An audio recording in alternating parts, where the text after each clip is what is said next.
Are you or someone you know looking to buy or sell a home?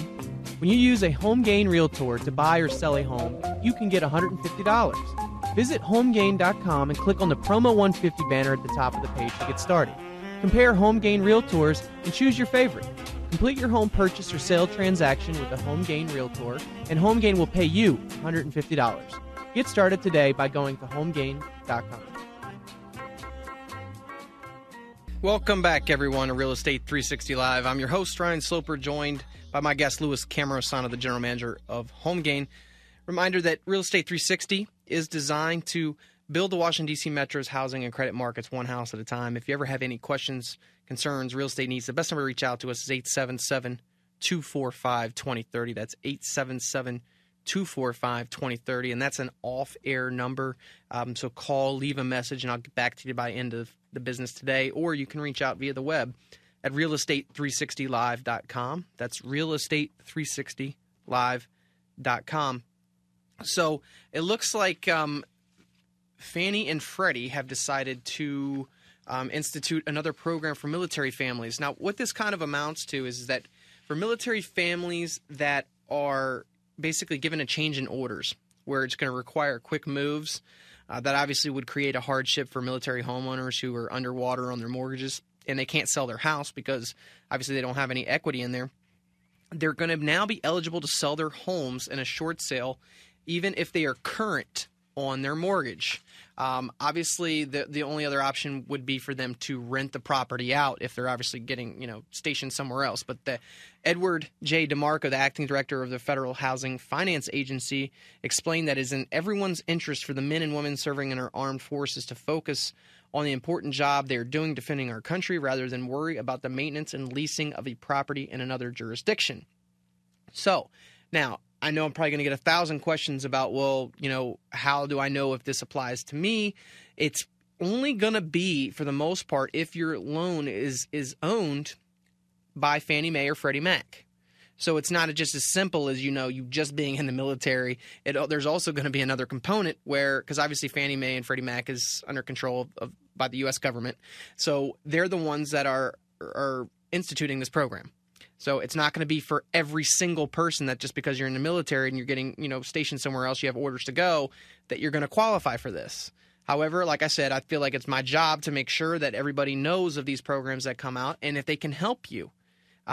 Because I'm sure there's a lot of military people that do have their loans through Fannie Mae or Freddie Mac, and they're upside down in their mortgage.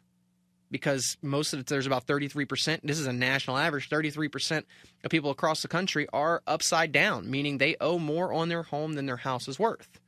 So just with that statistic, I would imagine that there's going to be quite a few people, military, that this would help them dramatically. They even went a step further to say that Fannie Mae and Freddie Mac will not pursue a deficiency judgment or any cash contribution or promissory note from members of the military with a change in duty station for any property purchased on or before June 30th, 2012.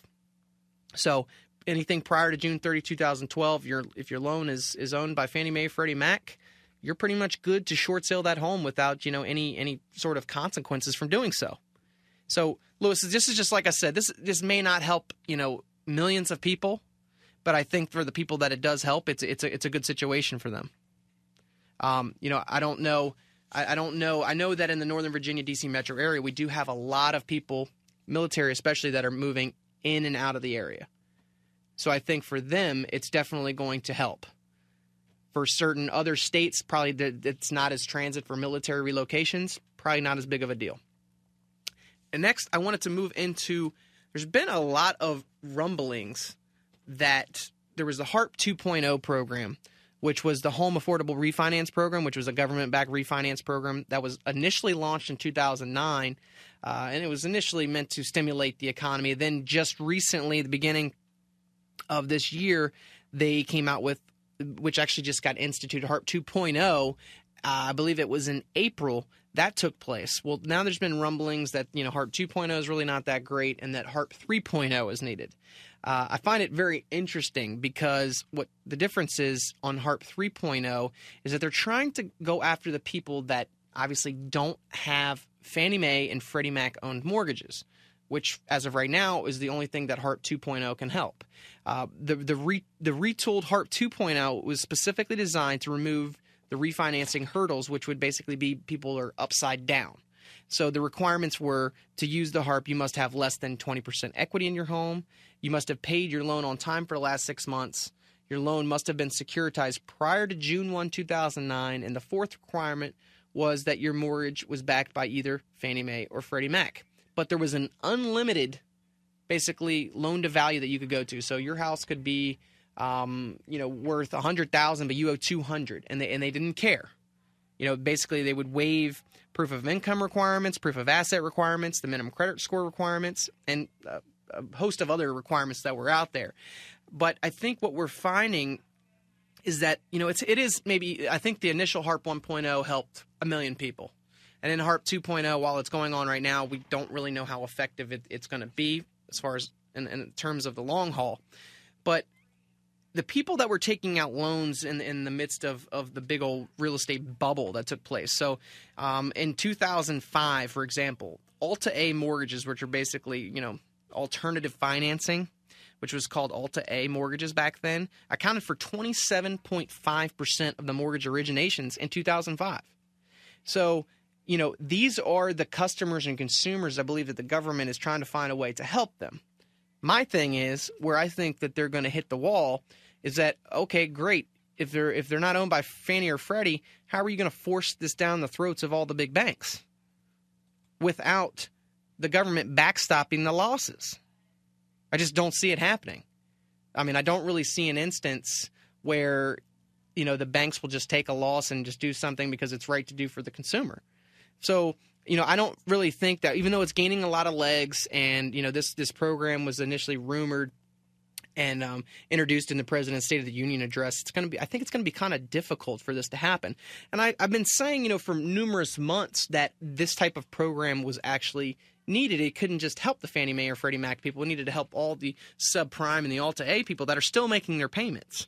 I mean, it's unfair to just, take out one group of people and say, hey, we'll refinance your loan because it's owned by Fannie or Freddie, but not all the other people who have been paying their mortgage on time for the last 3 to 5 years, and they're unable to take advantage of the low interest rates. It's not fair. So, I wanted to bring this up because this is something that's being talked about.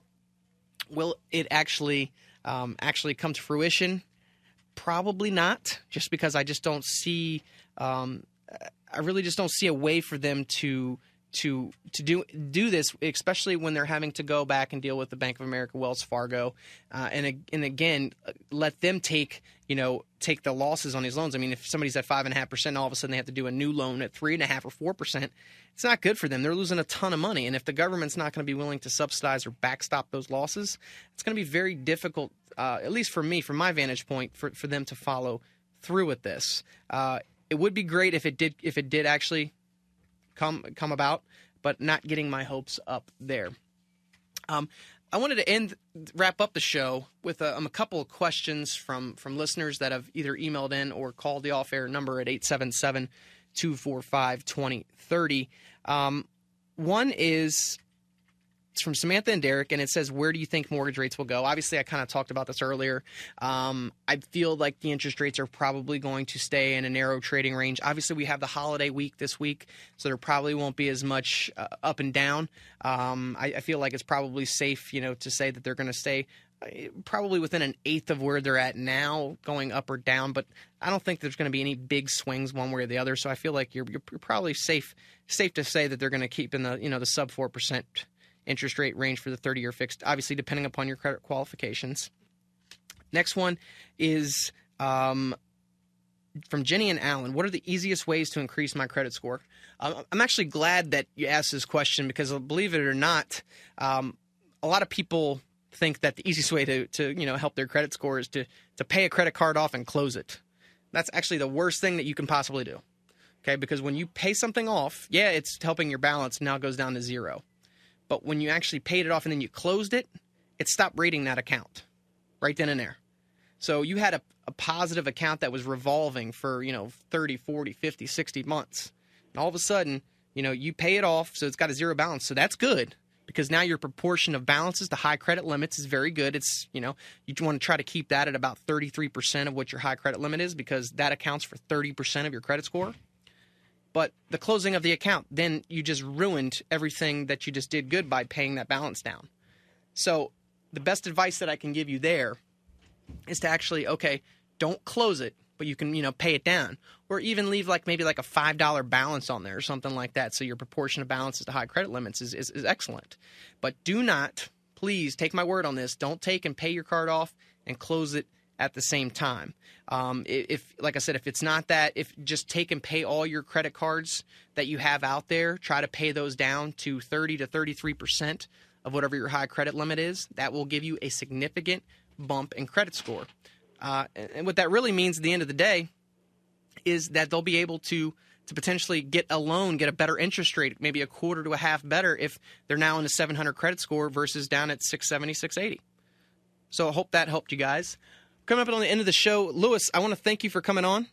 Thanks for having me. I want let our listeners know if they're looking to start their home search and find an agent, where can they go to do that? There's one place to go, homegain.com. You can find a realtor or compare realtors' profiles anonymously as they propose to you and let you know what they can do for you. When you're ready to pick one, you can give up your contact information and start working with that HomeGain realtor. You can also get a free home valuation by typing in your address at homegain.com, and you can also search homes for sale and check out all the great content we have on how to buy and sell a home at homegain.com. And HomeGain also has a YouTube channel where we post all of our shows that we do. That's right. If you go to the HomeGain YouTube channel, you can listen to the past 2 years' worth of shows with Ryan Sloper at Real Estate 360. Thanks, Lewis. I appreciate it. Have a great week. Thanks, Ryan. Guys, thank you for tuning in. Remember, we will be back again next Monday from 2 to 3 p.m. right here at NEW 1580 AM. If you have any questions, concerns, Real Estate Needs, the best number to reach out to me is 877-245-2030. Guys, have a great week. Talk to you next week.